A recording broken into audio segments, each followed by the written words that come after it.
आज का ये एपिसोड शुरू करने से पहले एक छोटी सी बात। क्या आप भी अपना पॉडकास्ट बनाने की सोच रहे हैं? तो एंकर ट्राई कीजिए। ये पॉडकास्ट बनाने का सबसे आसान तरीका है। नंबर 1, ये फ्री है। नंबर 2, इसमें कई सारे ऐसे टूल्स हैं जो आपको अपने फ़ोन और कंप्यूटर पर रिकॉर्ड और एडिट करने की फैसिलिटी देते हैं। नंबर 3, आप अपने पॉडकास्ट को डिस्ट्रीब्यूट भी कर सकते हैं, जिससे इसे स्पॉटिफ़ाई और दूसरे प्लेटफ़ॉर्म पर सुना जा सके। तो डाउनलोड कीजिए फ्री एंकर ऐप या विजिट कीजिए anchor.fm पर अपना पॉडकास्ट स्टार्ट करने के लिए। ये तो थी एक छोटी सी जानकारी, और अब शुरू करते हैं एपिसोड का सिलसिला। तो आज के एपिसोड में लीजिए सुनिए आचार्य चतुर्सेन शास्त्री के लिखे उपन्यास सोमनाथ के 86वें भाग नष्ट प्रभात को मेरी यानी समीर गोस्वामी की आवाज में। रात ही में देवपट्टन में भगदड़ मच गई थी। हिंदू युद्ध और पुजारी प्राण ले लेकर जलथल की राह भाग चले थे। प्रभात होते ही तुर्कों के दल बादल नगर महालय लूटने को अल्लाह अकबर का नाद करते टूट पड़े। शत्रु के भय से हिंदू मछुए होड़ी आदि जो जिसके हाथ लगा उसी में बैठकर समुद्र में तैरने लगे। पर इस समय समुद्र भी अभागे हिंदुओं का शत्रु हो गया था। उसमें बड़ी बड़ी पहाड़ की चट्टान के समान लहरें उठने लगीं। अनेक अभागे उन लहरों की चपेट में आकर समुद्र गर्भ में विलीन हो गए। अनेक लोग शत्रुओं के हाथ बंदी हुए या कट मरे। देखते ही देखते देवनगर धाएं धाएं कर जलने लगा। महमूद अपने काले घोड़े पर सवार हो विजयोल्लास से भरा हुआ दलबल सहित महालय की पौर में धंसा। इस विजय का महमूद को बड़ा गर्व था। हर्ष से उसका हृदय उछल रहा था। महमूद और उसके मंत्रीगण आश्चर्यचकित होकर महालय की भव्य शोभा निरखने लगे। उस अगम्य देवस्थली में उनके भ्रष्ट पैरों के पड़ने से देवस्थान मलिन होने लगा। आंखों से कभी न देखी और कानों से कभी न सुनी हुई शोभा और ऐश्वर्य की राशि देख महमूद और उसके मंत्रीगण विमूढ़ हो गए। उसे अपने गजनी के राजमहल के ऐश्वर्य का बड़ा गर्व था, परंतु सोमनाथ महालय के ऐश्वर्य को देखकर उसका गर्व खंडित हो गया। वो आगे बढ़कर गर्भगृह में घुसा। ज्योतिर्लिंग के 3 टुकड़े बिखरे हुए पड़े थे। गंग सर्वज्ञ का छिन्न शरीर भी उसी भांति देव सानिध्य में पड़ा था। उनका रक्त बहकर सूख गया था। उसने मंदिर के पुजारियों और अधिकारियों को सम्मुख आने की आज्ञा दी। बहुत पुजारी भाग गए थे। जो शेष थे वे कृष्ण स्वामी को आगे करके डरते कांपते अमीर के सम्मुख करबद्ध आ खड़े हुए। कृष्ण स्वामी ने हाथ जोड़कर कहा, पृथ्वीनाथ, जितना धन आपको चाहिए हम दंड देने को तैयार हैं, परंतु महालय को भंग मत कीजिए। यह हमारा हिंदुओं का अति प्राचीन देवस्थान है। हम दीन जन आपसे अब यही भिक्षा मांगते हैं। महमूद ने कहा, जर जवाहर के लालच से इस्लाम के बंदों का खून बहाने मैं यहां नहीं आया हूं। मैं मूर्ति पूजकों के धर्म का तिरस्कर्ता मूर्ति भंजक महमूद हूं। बुत परस्ती के कुफ्र को दूर करना मेरा धर्म है। मैं मूर्ति बेचता नहीं, मूर्तियों को तोड़कर अल्लाह ताला खुदा के पैगंबर मोहम्मद की आन कायम करता हूं। इतना कहकर उसने अपने हाथ की रत्न जटित सुनहरी छड़ी से 3 बार उस भग्न ज्योतिर्लिंग पर आघात किया और सब मूर्तियों तथा महालय को तोड़ने फोड़ने का हुक्म दिया। देखते ही देखते उसके हजारों बर्बर सैनिक महालय की मूर्तियों, मेहराबों और तोरणों को तोड़ने फोड़ने और ढाने लगे। अब महमूद ने कृष्ण स्वामी से धनरत्न कोष की चाबियां तलब की। अश्ता पश्ता कर कृष्ण स्वामी ने देवकोष महमूद को समर्पण कर दिया। उस देवकोष की संपदा को देखकर महमूद की आंखें फैल गईं। भूगर्भ स्थित चहबच्चों में स्वर्ण, रत्न, हीरा, मोती, माणिक आदि भरे थे। उस दौलत का अंत न था। उस अटूट संपदा को देखकर महमूद हर्ष से अपनी दाढ़ी नोचने लगा। उसने तुरंत ही सब रत्नकोष उठाकर मंजुषाओं में भर भर कर शिविर को रवाना कर दिया। 80 मन वजनी ठोस सोने की जंजीर जिसमें महाघंट लटकता था तोड़ डाली। किवाड़ों, चौखटों और छत से चांदी के पत्थर छुड़ा लिए। कंगूरों के स्वर्ण पत्र उखाड़ लिए। मणिमय स्तंभों पर जड़े हुए रत्न उखाड़ने में उसके हजारों बर्बर जुट गए। सोने चांदी के सब पात्र ढेर कर उसने ऊंटों पर लाद लिए, फिर भी उसे संतोष न हुआ। उसके गोइंदों ने गुप्त कोष की तलाश में समूचे गर्भगृह को खोद डाला। ज्योतिर्लिंग के मूल स्थान में बहुमूल्य मणि माणिक्य का एक महाभंडार उसे और मिल गया। इससे उत्साहित होकर उसने समूचे महालय के गोख फर्श अलिंदों को खोद खोद कर गुप्तकोश ढूंढना प्रारंभ किया। कृष्ण स्वामी से उसने बहुत प्रश्न किया। अंत में उसे बांधने की आज्ञा दी। सैनिक कृष्ण स्वामी को बांधने लगे। कृष्ण स्वामी गिड़गिड़ाने लगे और प्राणों की भिक्षा मांगने लगे। चारों ओर तुमुल कोलाहल मच रहा था। उस कोलाहल के बीच जैसे हृदय को विदीर्ण करती हुई एक तीव्र हुंकृति ने सभी को चौंका दिया। उस पागल क्षण में चीखती चिल्लाती न जाने कहाँ से रमा देवी एक मोटी लकड़ी हाथ में लिए भीड़ को चीरती हुई धंस आई। उसके वस्त्र फटे, नेत्र फैले हुए, बाल बिखरे हुए और मुंह विकराल था। उसने सैनिकों को पीछे धकेलकर कृष्ण स्वामी को अपने आंचल में छिपाते हुए ललकार कर कहा, कहाँ है वो मुंडी काटा गजनी का अमीर? आए मेरे सामने, देखूं कैसे वो मेरे आदमी को बंदी करता है। सैनिकों ने झपट कर रमाबाई को पकड़ लिया।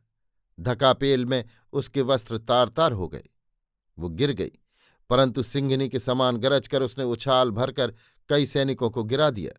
सैनिकों ने तलवारें खींच ली। सैकड़ों तलवारें रमाबाई पर छा गईं। फतेह मोहम्मद अब तक चुपचाप अमीर की बगल में खड़ा था। अब वो तलवार सूंत एकदम रमाबाई के आगे छाती तान कर खड़ा हो गया। उसने ललकार कर कहा, खबरदार, जो कोई इस औरत को छुएगा उसके धड़ पर सिर नहीं रहेगा। नामदार अमीर महमूद की उपस्थिति में यह घटना असाधारण थी। महमूद अविचलित भाव से ये सब देख रहा था। अब उसने आगे बढ़कर कहा, उस औरत को छोड़ दो। सिपाहियों ने रमाबाई को छोड़ दिया। छूटते ही उसने कृष्ण स्वामी के बंधन खोल दिए और फिर वो अपने हाथ की लकड़ी मजबूती से पकड़ अमीर की ओर फिरी। उसने अपनी गोल गोल आंखें घुमाते हुए कहा, तू ही वो अमीर है? हाँ औरत, मैं ही अमीर महमूद हूं। तूने सर्वज्ञ को मारा, देवलिंग भंग किया। हाँ, मैं विजयी मूर्ति भंजक महमूद हूं। लेकिन औरत, तू क्या चाहती है? मैं तुझसे पूछती हूं कि क्या तुझसे किसी ने ये नहीं कहा कि तू मृत्यु का दूत, जीवन का शत्रु और मनुष्य में कलंक रूप है औरत, मैं तेरी सब बात सुनूंगा, कहती जा। तूने विजय प्राप्त की पर किसी की भलाई नहीं की। मैं खुदा का बंदा, खुदा के हुक्म से कुफ्र तोड़ता हूं। तू भगवान के पुत्रों को मारता है जिन्होंने तेरा कुछ नहीं बिगाड़ा, उन्हें लूटता है और उनके घर बार जलाता है। तू कंकड़ पत्थरों का लालची है और आदमी का दुश्मन है। तेरा खुदा यदि तेरी इन काली करतूतों से खुश है तो वो खुदा नहीं, शैतान है। महमूद की भौं में बल पड़ गए, किंतु वो चुपचाप अपने होठों को दबाता हुआ इस दबंग औरत को देखता रहा, जिसके साहस और शक्ति का अंत न था। वो इस औरत की बात का मर्म समझ गया। उसने फतेह मोहम्मद की ओर देखा।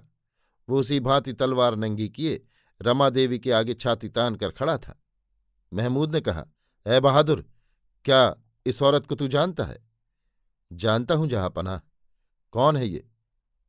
मेरी मां। महमूद बड़ी देर तक उस औरत की ओर ताकता रहा। एक हल्की मुस्कान और करुणा की झलक उसके नेत्रों में आई। उसने जलद गंभीर स्वर में कहा, औरत, तलवार के विजेता महमूद के सामने तूने जो सच कहा वो बादशाहों के लिए इज्जत की चीज है। दुनिया में दो चीजें लोगों को जिंदगी बख्शती हैं, एक सूरज की किरणें और दूसरा मां का दूध। तूने जिंदगी से प्यार करने की ओर मेरा ध्यान दिलाया है। ठीक कहा तूने औरत, और तू मां है। मां के बिना महमूद पैदा ही ना हो सकता था। फिरदौसी, अलबरूनी, अरस्तु, शेख सादी, ये सब मां के बच्चे हैं। ये मां, आगे बढ़ और इस बच्चे के सिर पर हाथ रखकर इसे दुआ बख्श, जिसने 30 वर्ष तक धरती को अपने पैरों से कुचलकर उसे लहू से लाल किया है। 2 कदम आगे बढ़कर महमूद सिर झुकाकर एक बालक की भांति रमाबाई के आगे आ खड़ा हुआ। रमाबाई का रुद्रभाव एक बारगी ही जाता रहा। उसने हाथ की लकड़ी फेंक कर आगे बढ़कर महमूद के मस्तक पर हाथ रखा और आंखों में आंसू भरकर कहा, कैसे तू जिंदा आदमी को मार सकता है, उनका घर बार लूट सकता है? अरे महमूद, उनकी भी तेरी सी जान है, उन्हें कितना दुख होता होगा, बोल तो। रमाबाई की आंखों से झरझर आंसू बह चले। महमूद ने सिर ऊंचा किया। उसने कहा, बहुत लोग मुझसे अपने राज्य और दौलत के लिए लड़े, लेकिन इंसान के लिए आज तक मुझसे कोई नहीं लड़ा। मैं खुदा का बंदा महमूद वही कहूंगा जो मुझे कहना चाहिए। ये औरत जो मेरे सामने खड़ी है, उसने मुझे एक नई बात बताई है जिसे मैं नहीं जानता था। इसके हाथ में तलवार नहीं है, तलवार का डर भी इसे नहीं है। ये रोती और गिड़गिड़ाती भी नहीं, बादशाहों के बादशाह महमूद को फटकारती है। इंसाफ के प्यार ने इसे इस कदर मजबूत बनाया है, इसके आंसुओं का मोल तमाम दुनिया के हीरे मोतियों से भी नहीं चुकाया जा सकता।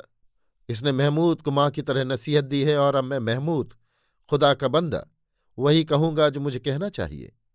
200 घुड़सवार जिनकी सरदारी फतेह मोहम्मद करेगा, इज्जत के साथ बादशाहों की बादशाह की माँ को इसके घर तक पहुंचा दे और उसका हर एक हुक्म बजा लाए। महमूद इस औरत का बेटा है। वो कहता है वो जितनी दौलत चाहे ले जाए और जो चाहे उसे वही हुक्म दे। लेकिन रमा देवी ने कहा, महमूद, मुझे कुछ नहीं चाहिए। मैं केवल यही चाहती हूं कि तू अभी इस देवपट्टन से चला जा और अब अधिक विनाश ना कर। और जान रख कि तू जैसे खुदा का बंदा है वैसे ही और सब लोग भी हैं। वे सब तेरे भाई हैं महमूद, उन्हें प्यार कर।